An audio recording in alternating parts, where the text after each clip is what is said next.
विद्वांसो तथा कुर्वन्ति भारत। कुर्यात् विद्वान् तथा शक्तः चिकीर्षु लोकसंग्रहम्। शक्तः कर्मण्य विद्वांसो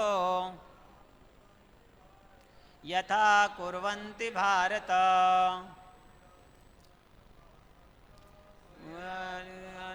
शक्तः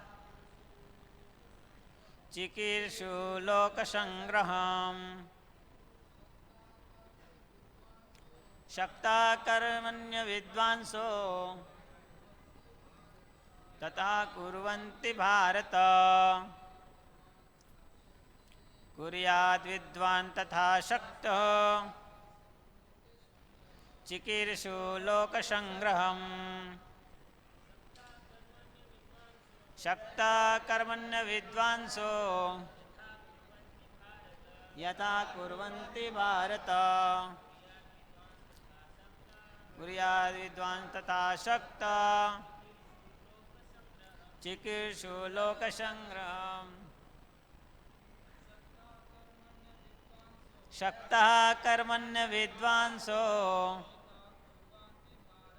यथा कुर्वन्ति भारत। कुर्याद् विद्वान् तथा शक्तः चिकीर्षु लोकसंग्रहम्। शक्तः कर्मण्य विद्वांसो यथा कुर्वन्ति भारत। कुर्याद् विद्वान् तथा शक्तः चिकीर्षु लोकसंग्रहम्। पीछे कोई बोलना चाहेंगे? श्लोक रिपीट करेंगे? ठीक है। शब्दार्थ। शक्तः आसक्त, कर्मणि नियत कर्मों में, अविद्वांसः अज्ञानी, यथा जिस तरह, कुर्वन्ति करते हैं, भारत हे भरतवंशी, कुर्यात् करना चाहिए,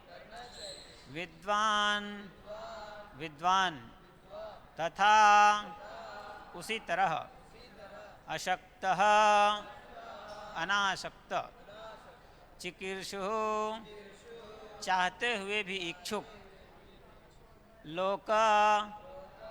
लोक संग्रहम सामान्य जन। अनुवाद और तात्पर्य श्री भक्तिवेदांत स्वामी शिल प्रभुपाद के द्वारा शिल प्रभुपाद की अनुवाद। जिस प्रकार अज्ञानी जन फल की आसक्ति से कार्य करते हैं, उसी तरह विद्वान जनों को चाहिए कि वे लोगों को उचित पथ पर ले जाने के लिए अनासक्त रहकर कार्य करें। तात्पर्य: एक कृष्ण भावना भावित मनुष्य तथा एक कृष्ण भावनाहीन व्यक्ति में केवल इच्छाओं का भेद होता है। कृष्ण भावना भावित व्यक्ति कभी ऐसा कोई कार्य नहीं करता जो कृष्ण भावनामृत के विकास में सहायक न हो। यहाँ तक कि वह उस अज्ञानी पुरुष की तरह कर्म कर सकता है जो भौतिक कार्यों में अत्यधिक आसक्त रहता है, किंतु इनमें से एक ऐसे कार्य अपनी इंद्रिय तृप्ति के लिए करता है, जबकि दूसरा कृष्ण की तुष्टि के लिए। अतः कृष्ण भावना भावित व्यक्ति को चाहिए कि वह लोगों को यह प्रदर्शित करें कि किस तरह कार्य किया जाता है और किस तरह कर्म फलों को कृष्ण भावनामृत कार्य में नियोजित किया जाता है। ओम अज्ञानतिमिरान्धस्य ज्ञानाञ्जनशलाकया चक्षुरुन्मिलितं येन तस्मै श्रीगुरुवे नमः। श्रीचैतन्यमनोभीष्टं स्थापितं येन भूतले स्वयं रूप कदा मह्यं ददाति स्वपदान्तिकं। वन्देऽहं श्रीगुरोः श्रीयुतपदकमलं श्रीगुरून् वैष्णवांस।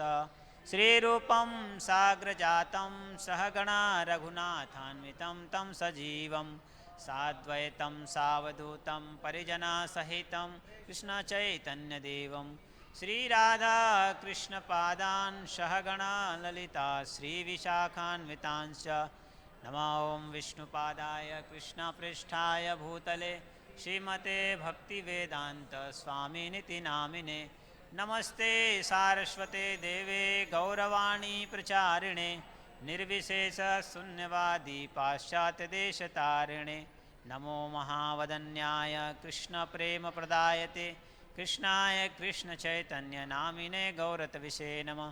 हे कृष्ण करुणा सिंधु दीनबंधु जगत्पते गोपेश गोपिका कांत राधा कांत नमस्तुते। तप्त कांचन गौरांगी राधे वृंदावनेश्वरी वृषभानुसुते देवी प्रणमामि हरिप्रिये। वाञ्छाकल्पतरुभ्यश्च कृपा सिन्धुभ्य एव च पतितानां पावनेभ्यो वैष्णवेभ्यो नमो नमः। जय श्री कृष्ण चैतन्य प्रभु नित्यानंद श्री अद्वैत गदाधर शिवासादि गौरभक्तविंद। हरे कृष्णा कृष्णा कृष्णा हरे हरे हरे राम राम राम हरे हरे। हरे कृष्ण।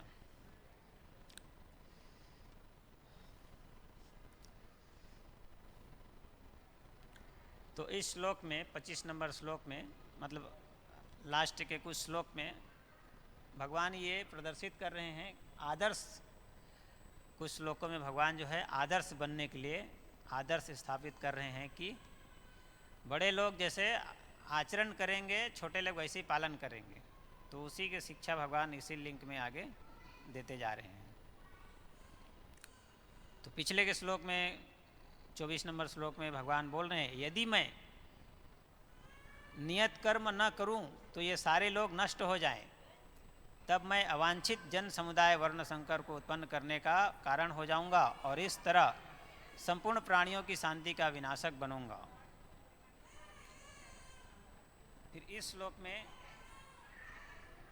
में फिर भगवान बता रहे हैं कि जिस प्रकार अज्ञानी जन फल की आसक्ति से कार्य करते हैं। अज्ञानी जन मतलब जिनको कुछ, अज्ञानी मतलब ज्ञानी वो है जिनको जीवन का उद्देश्य मालूम है और अज्ञानी वो है जिनको कुछ मालूम नहीं, बस जैसा तैसा जीवन चल रहा है।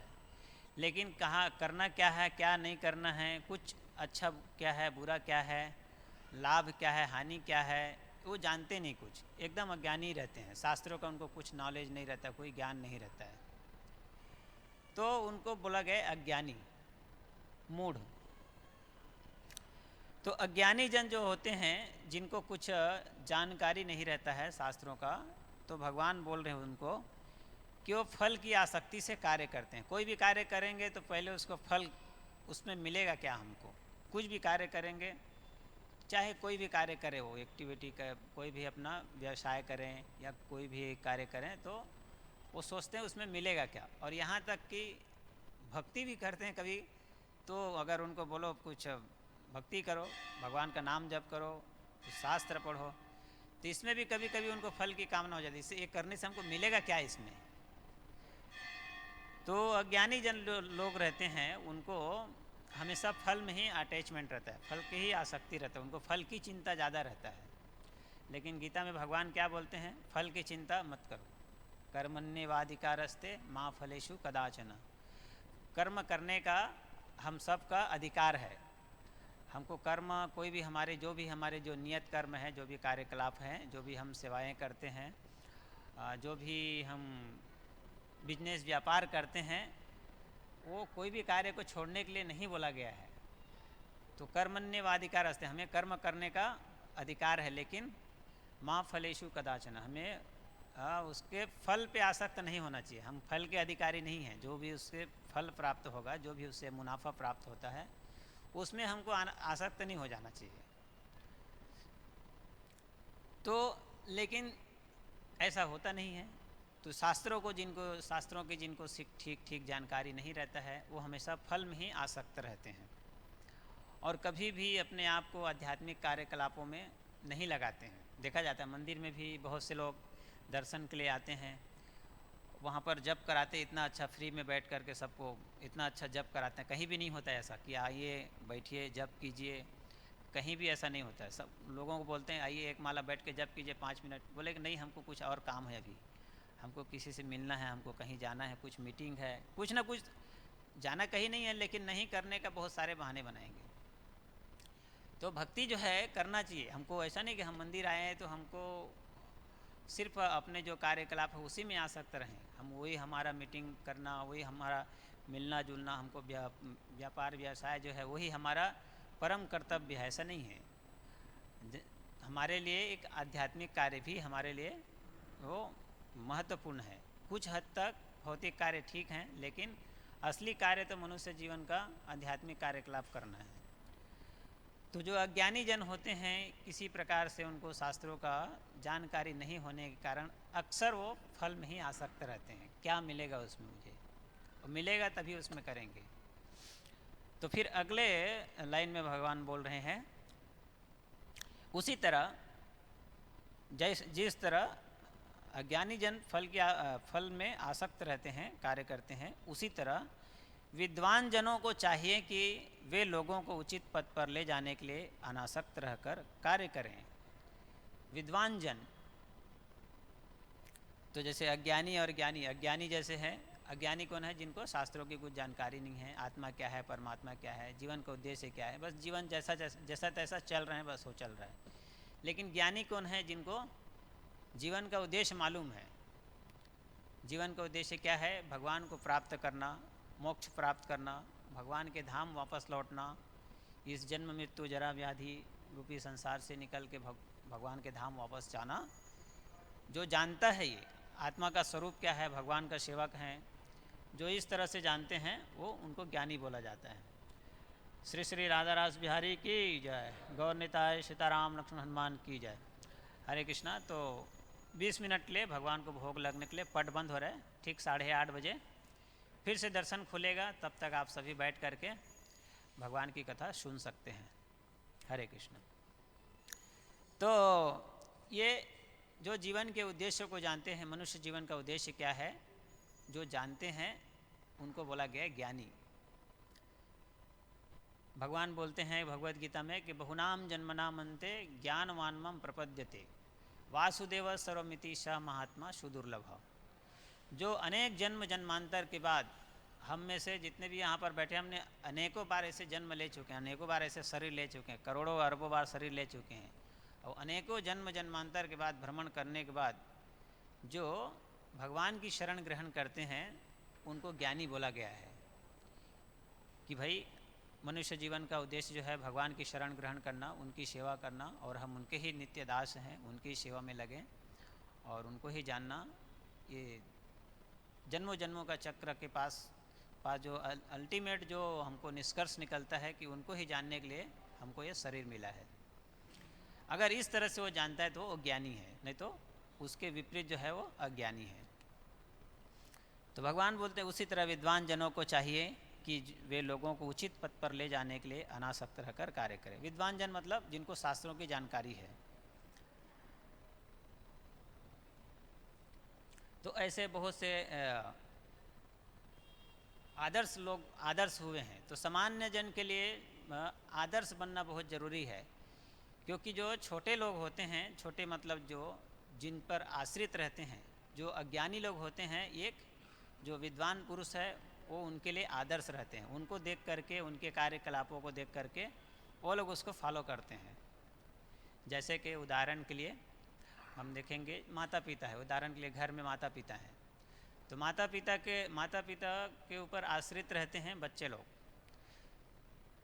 इसमें आदर्श ही शब्द बताए। तो बच्चे लोग जो होते हैं वो माता पिता के ऊपर आश्रित रहते हैं, तो वो उन्हीं को फॉलो करेंगे, क्योंकि वो तो छोटे हैं, 5 साल 10 साल के हैं, वो तो छोटे, उनको पता नहीं है। हम जो करेंगे वही वो फॉलो करेंगे। तो माता पिता को चाहिए कि उनके लिए आदर्श बने। उनके लिए आदर्श कैसे बने? स्वयं भी मंदिर आए, स्वयं मंदिर आए, जहाँ कहीं भी रहते हैं, नज़दीक में रहते हैं, दूर में आते हैं, हफ्ते में आए, 2 दिन में आए, 1 हफ्ते में आए, महीने में आए, 10 दिन में आए, स्वयं भी मंदिर आए और उनको भी साथ में लेकर के आए। उनको बचपन से भगवान का दर्शन कराने का भगवान के सामने ला करके उनको दर्शन कराएं, उनको मंदिर में दर्शन कराएं, स्वयं भगवान को झुक करके प्रणाम करें और उनको भी प्रणाम करने के लिए सिखाएं। तो ये है आदर्श। उनको भगवान का महाप्रसाद खाने के लिए सिखाना चाहिए, भगवान को प्रणाम करने सिखाना चाहिए, भगवत गीता पढ़ने के लिए सिखाना चाहिए। ये एक आदर्श है। ऐसा आदर्श नहीं होना चाहिए, लेकिन आज आधुनिक समाज में आधुनिक दुनिया है और वेस्टर्न कल्चर, पाश्चात्य संस्कृति को पालन करने के कारण लोग बहुत एकदम विपरीत है, वैदिक संस्कृति के बिल्कुल विपरीत हैं। तो इसके विपरीत करते हैं। होटलों में जाएंगे, होटल में जा कर के मांस खाएंगे, शराब पिएंगे, बैठ के टेबल में शराब पिएंगे, बच्चों को भी साथ में लेके जाते हैं। तो देखेंगे बच्चे पी रहे हैं, हमारे माता पिता पी रहे हैं, शराब पी रहे हैं, तो बड़े होके फिर वो भी पीने लगता है। तो ये आदर्श नहीं है, ये जो है रॉन्ग आइडल, ये आइडल नहीं है, आदर्श नहीं है। इस तरह का जो कार्य होता है, होटलों में जाना, उनके सामने मांस खाना, उनको मांस खाने के लिए सिखाना, शराब पीना, तो सब वो सीख लेते हैं, सिगरेट पीना, तो ये सब देख देख करके सीखते हैं और वही पद्धति फिर परंपरागत चले जाता है फिर। और भी बहुत कुछ हैं। आज के पाश्चात्य संस्कृति के कारण जो है लोगों को कपड़े लत्ते पहनने का कोई रंग ढंग नहीं है, कैसे भी कपड़े पहन के घूमते हैं, कैसे भी कपड़े पहन के ऐसे खुलेआम घूमते हैं। तो ये सब संस्कृति कहाँ से आता है? पाश्चात्य संस्कृति है, ये आदर्श जीवन नहीं है। तो ये सब किनको सिखाना, ये किसका कर्तव्य है? वो तो बच्चे हैं, उनको छोटे हैं, उनको मालूम नहीं है। उनको शिक्षा देना जो माता पिता है, जिन पर वो आश्रित हैं, डिपेंडेंट है, उनका कर्तव्य बनता है कि उनको सिखाएं। वो उनको जिस तरह से सिखाएंगे, इस तरह से कपड़े पहने, ऐसे शरीर पूरी तरह ढक करके चलें, तो वो सीखे रहेंगे। जब वो सीखे रहेंगे तो वही नेक्स्ट जो है आने वाले जनरेशन भी उनका वैसे ही रहेगा। तो ये समाज में देखा जाता है, आधुनिक संस्कृति को पालन करने के कारण ये बहुत विपरीत चल रहा है। मार्केट में बहुत कुछ मिलता है, खाने पीने को बहुत कुछ, पहनने ओढ़ने के लिए मिलता है, तो कुछ भी खरीद के नहीं पहन लेना चाहिए। अच्छे भी मिलते हैं और ख़राब भी मिलते हैं। दुकानदारों को क्या है, उनको पैसे से मतलब रहता है, हमारा सामान बिकना चाहिए, आपको इसका क्या बुरा प्रभाव पड़ेगा समाज पर, उनको कुछ लेना देना नहीं रहता है। लेकिन हमको शास्त्रों से शिक्षित होकर, शास्त्रों से जान करके, शास्त्रों से शिक्षा लेकर के हमको एक आदर्श जीवन बिताना चाहिए। श्रील प्रभुपाद जी इसके प्रत्यक्ष उदाहरण हैं। उन्होंने हर चीज़ का आदर्श स्थापित किए। उन्होंने विदेशों में जा कर के प्रचार किए, हर पूरे विदेश में, भारत में, सब जगह जा कर के प्रचार किया और उनके लिए उन्होंने आदर्श बने, सबके लिए एक परफेक्ट गुरु बने उनके लिए। उनको कैसे खाना चाहिए, कैसे रहना चाहिए, हर सारी संस्कृति, पूरे वैदिक संस्कृति उन्होंने सिखाए। एक बार प्रभुपाद जी जो है कुंभ मेला गए थे। कुंभ मेला गए थे तो वहाँ पर भक्त लोग जो है मंगल आरती में कोई नहीं आते थे। सुबह जो 4:30 बजे का मंगल आरती होता है तो भक्त लोग कोई भी नहीं आते थे। तो प्रभुपाद जी को अच्छा नहीं लग रहा था कि हम धाम में आए हैं और कुंभ मेला में आए हैं और हम सुबह तक सोए रहते हैं, तो उनको अच्छा नहीं लगा। तो प्रभुपाद जी इतनी ठंडी में, अभी बॉम्बे में एक हफ्ता 15 दिन पहले, महीना दिन पहले 2-4 दिन तो बहुत ज़्यादा ठंड आ गया था। थोड़ा सा ठंडी आवाज़, बहुत ज़्यादा मतलब सहने लायक था। और कुंभ मेला में इलाहाबाद में, प्रयाग में कितना ठंडी रहा होगा अनुमान लगा सकते हैं उस टाइम पे, जनवरी महीने में। तो ऐसे टाइम पे भी प्रभुपाद जी आदर्श स्थापित किए कि भाई अभी उनको सिखाना है तो मुझे खुद आगे आना पड़ेगा। तो प्रभुपाद जी स्वयं उठे सुबह और जा कर के गंगा जी में नहाने लगे, स्नान करने लगे सुबह सुबह। तो जब प्रभुपाद जी को सब लोग देखे कि प्रभुपाद जी जाके नहा रहे हैं, तो वो लोग भी सब उठ कर के चले गए नहाने के लिए। तो ऐसे बहुत सारे उदाहरण हैं प्रभुपाद जी के। आज उनकी ही आदर्श जीवन वैदिक संस्कृति के अनुसार जो उन्होंने सिखाए, जिसके वजह से आज सारी दुनिया जो है ये इसका लाभ उठा रहे हैं। विदेशों में जिनको कपड़े लत्ते पहनने नहीं आता था, उनको कपड़े अच्छे से ढंग से पहनने सिखाए उन्होंने विदेशों में जा कर के। और आज उसका हमको प्रत्यक्ष दिखाई देता है। जब भी आते हैं, हम मायापुर जाएंगे, विदेश में जाएंगे, यहाँ भी आते हैं, हमको देखने को मिलता है सब। ये सब किन्होंने सिखाया? एक आदर्श व्यक्ति ही जिसको शास्त्रों का अच्छा जानकारी है वही इस तरह के शिक्षाएं दे सकते हैं। तो माता पिता को चाहिए कि वो उनके लिए वो आदर्श बने, न कि वो ऐसा नहीं है कि उनको हम भविष्य में जा कर के वो अपने आप सुधर जाएंगे, ऐसा नहीं है। उनको बचपन से ही सिखाना पड़ता है। तो बचपन जो ऐसा चीज़ है, बचपना ऐसा चीज़ है कि उस समय पे उनको जैसा सिखा देंगे वैसे ही वो पकड़ लेंगे। भगवत गीता पढ़ने सिखा दिए तो भगवत गीता को शिक्षाओं को धारण करके रखे रहेंगे, क्योंकि हमारे माता पिता ने हमको ऐसा बचपन में सिखाया है। पहले सिखाते थे लोग, लेकिन जैसे जैसे कलयुग आगे बढ़ते जा रहा है, आधुनिक संस्कृति का प्रधानता और भी बढ़ते जा रही है। तो पहले के ज़माने में सारे संस्कृति सब सिखाते थे पूरा गुरुकुल में और यहाँ वहाँ। आजकल लोग जो है इतने पढ़ लिखने के बावजूद भी, इतने एजुकेटेड होने के बावजूद भी कोई संस्कृति नहीं रहता उनमें, कोई आचरण नहीं रहता है। उसका कारण क्या है? शिक्षा का जो स्रोत है वो गलत है। शिक्षा प्रणाली मतलब शिक्षा प्रणाली जो हमारा आता है वो वैदिक शास्त्रों से आता है, वेदों से आता है, भगवत गीता से, भागवत से आता है। उसके अकॉर्डिंग शिक्षा देते थे। पहले गुरुकुल में अलग अलग सब नहीं सिखाते थे। गुरुकुल में जो गुरुकुल सिस्टम में हमारे जो वैदिक शास्त्र हैं, भारत की संस्कृति हैं, भगवत गीता, भागवत, इसी से आधारित शिक्षा देते थे। तो जो छोटे बच्चे होते हैं वो पानी के जैसा होता है, उनको पानी जैसा होता है, किसी भी कलर में डाल दिए रंग जाएंगे वो। तो जैसे प्रभुपाद जी एक उदाहरण देते हैं कि गीला बांस और सूखा बांस। बांस समझते हैं ना? बांस बाम्बू बोलते हैं ना, बाम्बू। तो जो गीला बांस होता है उसको अगर टेढ़ा है तो उसको सीधा कर सकते हैं। गीला अगर बांस, कच्चा बांस है, अगर टेढ़ा है तो उसको सीधा कर सकते हैं। कैसे सीधा करेंगे? कुछ भी वजन सामान, कोई वजन लकड़ी, कुछ वजन पत्थर उसके ऊपर रख दीजिए तो सीधा हो जाएगा। लेकिन जो सूखा बांस है, जो ऑलरेडी सूख चुका है बांस, उसको कितना भी वजन उसके ऊपर सामान रख दो, वो टेढ़ा से सीधा होगा ही नहीं। हो टेढ़ा से सीधा होगा ही नहीं। उसी प्रकार जब उम्र हो जाता है, बड़े हो जाते हैं, तो वो उसकी जो क्षमता होता है जो रिसीव करने की, वो चला जाता है। फिर वो उनको लगता है कि मैं अपने आप में इंडिपेंडेंट हूँ, मुझे किसी का सुनने की ज़रूरत नहीं है। तो इसलिए वो सुनेंगे नहीं कहीं बात को। तो अच्छा मौका रहता है कि उनको हम बचपन से सिखाना चाहिए, बचपन से शिक्षित करना चाहिए उनको, समाज में कैसे रहना चाहिए, किस प्रकार से कार्य करना चाहिए। ये हर माता पिता का आदर्श है। वही बात इस श्लोक में भगवान बोल रहे हैं कि विद्वान जनों को चाहिए कि उनके लिए आदर्श बने। तो एक कृष्ण भावना भावित मनुष्य तथा एक कृष्ण भावना हीन व्यक्ति में केवल इच्छाओं का भेद होता है। कृष्ण भावना भावित मतलब जो भगवान के भक्त हैं। भगवान के भक्त मतलब जो भगवान के नाम जप करते हैं, भगवान के आदेशों का पालन करते हैं, भगवत गीता, जो भगवान को भी मानते हैं और भगवान की बातों को भी मानते हैं, वो भक्त है। लेकिन जो सिर्फ भगवान को मानते हैं, भगवान की बातों को नहीं मानते, वो भक्त नहीं है। हमें भगवान के बातों को भी मानना चाहिए और भगवान को भी मानना चाहिए। जैसे कि बोलते हैं एक अच्छे पिता का संतान कौन होता है? जो अपने पिताजी को भी मानते हैं और अपने पिता के आदेश को भी मानते हैं, वो अच्छे सन हैं, बच्चे हैं।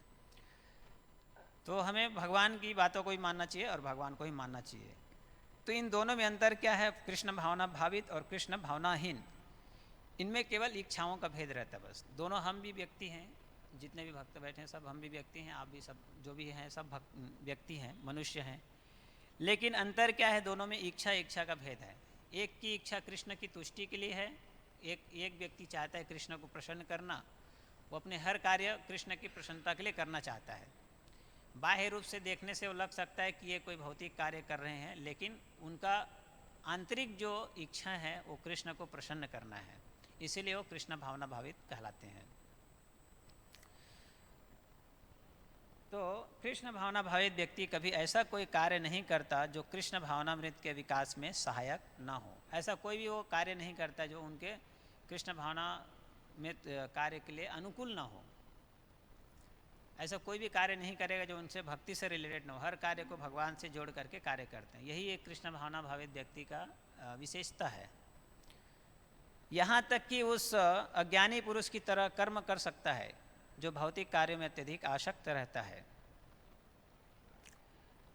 तो देखा जाता है कि बहुत से ऐसे हमें भक्तों में भी देखा जाता है कि वो बहुत आसक्तिवश कार्य करते हैं, जैसे कि संसार के लोग बहुत आसक्तिवश कार्य करते हैं, तो वैसे ही भक्तों में भी देखा जाता है, लेकिन उनका कॉन्शियसनेस में डिफरेंट रहता है।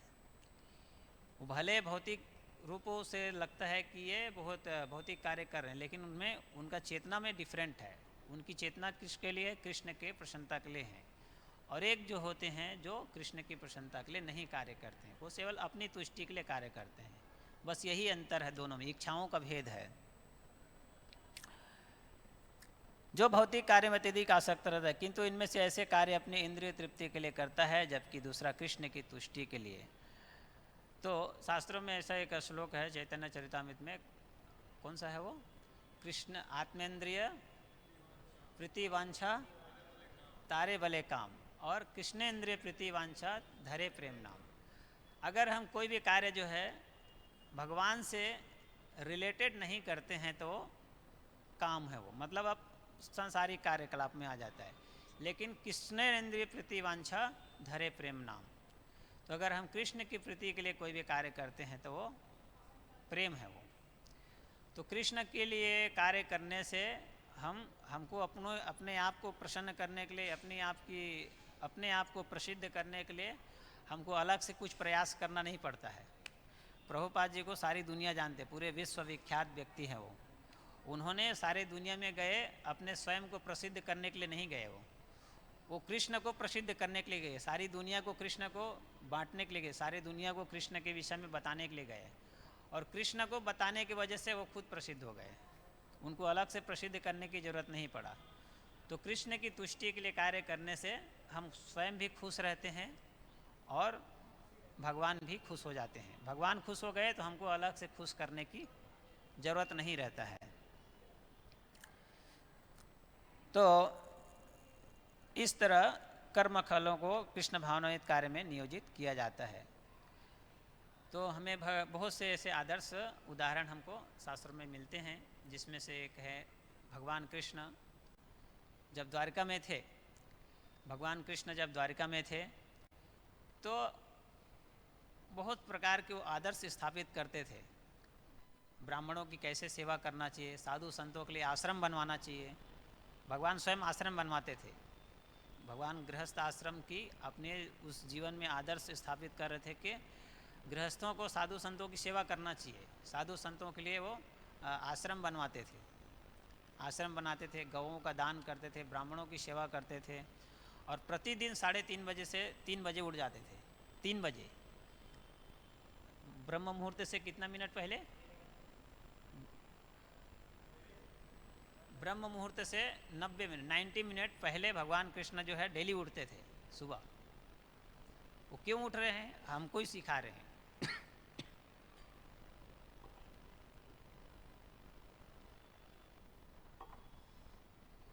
तो भगवान को ये सब कार्य करने की ज़रूरत नहीं है, लेकिन भगवान जो है हम लोगों के लिए आदर्श स्थापित करते हैं कि मेरा देख करके सीखेंगे हम लोग।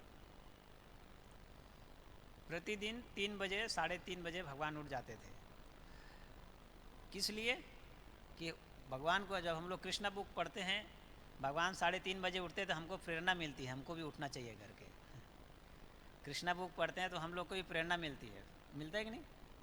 मैं पहली बार पढ़ा था, जब कृष्णा बुक पढ़ा था तो एक बार कि ब्रह्म मुहूर्त, उसमें लिखा है ब्रह्म मुहूर्त किसको बोला जाता है? सूर्य उदय होने से जो 90 मिनट जो पहला है, 90 मिनट पहले को समय को ब्रह्म मुहूर्त बोला जाता है। तो ब्रह्म मुहूर्त में उठ करके स्नान करना चाहिए, ऐसा करके वो मैं कृष्णा बुक में पढ़ा तो मुझे प्रेरणा मिला उससे।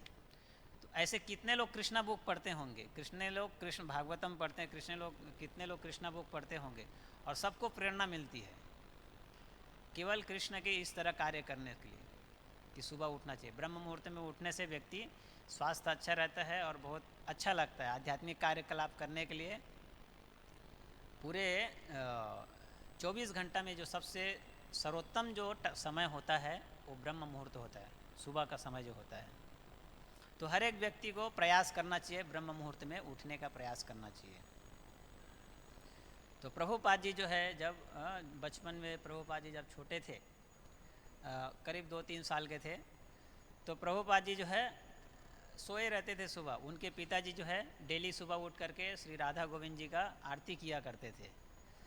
तो आरती किया करते थे तो प्रभुपाद को घंटी की आवाज़ जाता था, कान में उनके घंटी की आवाज़ जाता था। प्रभुपाद जो है सुबह उठ करके वहाँ पर आ जाते थे मंदिर के पास, और आ करके देखने लगते थे कि आरती कैसे कर रहे हैं। तो ये है आदर्श। तो वही देख करके प्रभुपाद जी ने सब सीखे उन्होंने भक्ति। तो हर एक व्यक्ति को अपने घर में अपने आश्रितों के लिए आदर्श बनना चाहिए। भगवान इस श्लोक से हमें यही अपेक्षा कर रहे हैं कि हर व्यक्ति को, विद्वान जनों को आदर्श बनना चाहिए। अगर आदर्श नहीं बनेंगे तो समाज में बहुत तहलका मच जाएगी। समाज जो है कोई प्रकार का अंतर नहीं रहेगा, मनुष्य समाज और पशु समाज में कोई अंतर नहीं रह जाएगा। अगर हम शास्त्रों के विधि विधानों के अनुसार कार्य करके, उसको पढ़ के शिक्षित हो करके उसको पालन नहीं करेंगे, वो आदर्श नहीं बनेंगे, तो सारा समाज जो है पशु तुल्य हो जाएंगे। और लगभग देखने को मिलता है पशु तुल्य ही हो गया है। तो व्यक्ति को आदर्श बनना चाहिए। भगवान चैतन्य महाप्रभु स्वयं आदर्श बन के, स्वयं कृष्ण ही हैं, लेकिन कलयुग में वो एक आदर्श डीओटी बन करके, आदर्श एक भक्त बन करके प्रकट होते हैं और कृष्ण भक्ति का प्रचार करते हैं। नम्रता सिखाते हैं, कैसे नम्र रहना चाहिए, कैसे भक्ति करना चाहिए, कैसे प्रचार करना चाहिए, कैसे भक्तों के बीच में रहना चाहिए, साधु संतों की कैसे सेवा करना चाहिए, मान अपमान की कैसे अपेक्षा किए बिना कैसे हमको भगवान की सेवा करना चाहिए, कैसे पर उपकार करना चाहिए। हर एक चीज़ के लिए चैतन्य महाप्रभु आदर्श बने।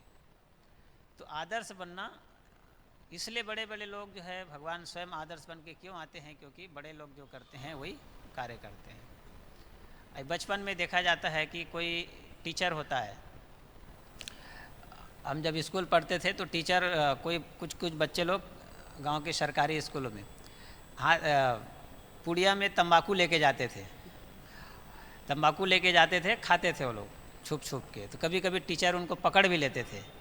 तो टीचर पकड़ लेते थे तो उनको कान पकड़ते थे और उनसे लकड़ी मंगाते थे, दूर से तोड़ करके लकड़ी लेके आओ, और जो लेके आता था उसी को पहले मारते थे। तो इस तरह से मारने से वो सुधरेगा नहीं। ऐसे अगर मारते हैं तो वो सुधरेगा नहीं। क्यों नहीं सुधरेगा? क्योंकि ये आर्टिफिशियल सुधारना है वो। और वो स्वयं टीचर जो है छुट्टी जब होता था सिगरेट पीता था। स्वयं टीचर जो है, बच्चा जो है तंबाकू खा रहे थे, उनको डांट रहे हैं, और स्वयं जो है छुट्टी के बाद सिगरेट पी रहे हैं। तो कैसे फॉलो करेगा? तो अपने स्टूडेंट को सिखाना है तो टीचर को आदर्श बनना पड़ेगा, तभी वो सीखेगा।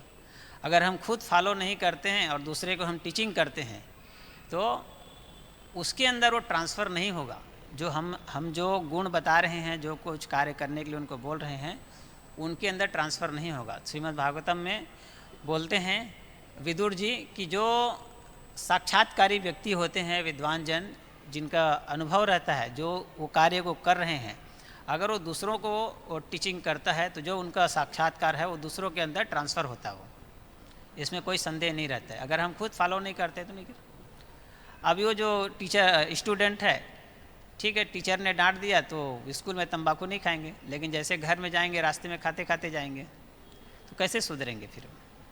उसके लिए हमें आदर्श बनना पड़ेगा। स्वयं आदर्श बनेंगे, उनको शिक्षा देंगे, तब वो हमारी बातों को सुनेंगे, क्योंकि हम ऑलरेडी उसको फॉलो करते हैं। तो आदर्श बनना हर एक क्षेत्र में, चाहे घर परिवार में जो लोग रहते हैं अपने अपने बच्चों के साथ में, वो चाहे हम हो, अपने स्टूडेंट के लिए कोई भी हो, हर एक व्यक्ति को, चाहे वो समाज का नेता हो चाहे कोई भी हो, हर एक व्यक्ति को समाज के लिए आदर्श बनना चाहिए। तभी समाज का उच्चतम कल्याण हो सकता है, अन्यथा बहुत दुर्गति होता है। उससे बहुत समाज में अफरा तफरी मच जाते हैं। तो इस श्लोक के भाव से यही प्रकट होता है कि हम आदर्श बने हर एक व्यक्ति के लिए। तो समय हो चुका है, यहीं पर रुकेंगे। आप में से किसी का कुछ प्रश्न है तो पूछ सकते हैं। हरे कृष्णा। कुछ प्रश्न है, किसी को पूछना है कुछ? 2-3 मिनट है।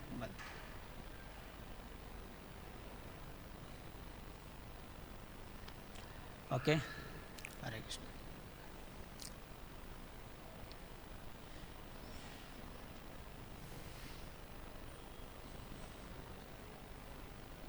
जय श्री श्री राधा रास बिहारी की जय, श्री श्री गौर निताय की जय, शील प्रभुपाद की जय, ताई गौर प्रेमानंदे। हरे कृष्ण। जय।